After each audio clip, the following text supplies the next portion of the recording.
And we begin tonight with new evidence presented to support allegations against Attorney General Ken Paxton. It comes from court documents that House prosecutors filed ahead of his impeachment trial next month. Senior political reporter Jason Whiteley has gone through all of that paperwork, which includes some surprising information. Quite a bit of surprising information. This is the most detailed evidence made public yet. Why now, just a few weeks before the trial?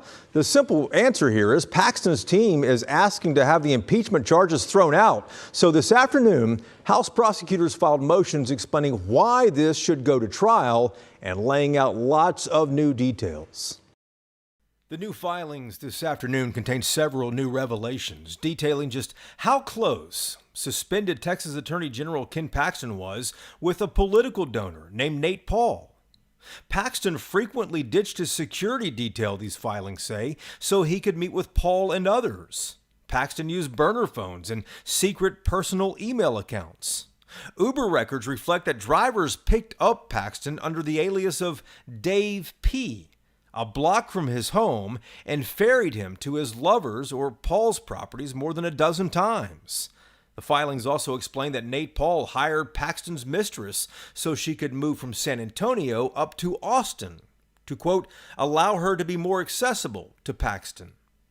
But House prosecutors detailed much more than an extramarital affair. They say Paxton let Nate Paul use the Attorney General's office as Paul's personal concierge law firm. For example, during COVID in 2020, the Attorney General's office declared that businesses, churches, and schools should remain open. Banks, though, had foreclosed on Paul's properties at the time, and they faced immediate auction.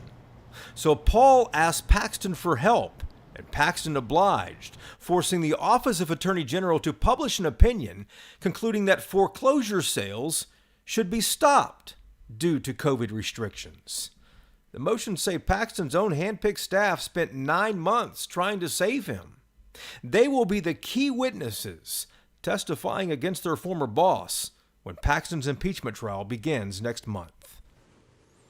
So about 15 minutes ago, just before we came on the air here, we got this statement from Paxton's attorney, Tony Busby. He says that Attorney General Ken Paxton has neither sought nor accepted a bribe, and he says the House manager's slanderous accusation to the contrary is meritless no matter how many times he repeats it. That's a quote from Tony Busby there, who represents Ken Paxton in the upcoming impeachment trial. Here's the deal, though, Cynthia. The more evidence becomes public like this, the harder it's going to be for Senate Republicans who will vote on this to actually defend Paxton. Okay, so we want to make something clear. This is an impeachment trial. It's not a criminal trial. It's not a civil trial. Exactly. At most, he could be removed from office and barred from office. On the other side, he could be acquitted and returned to work as Texas Attorney General.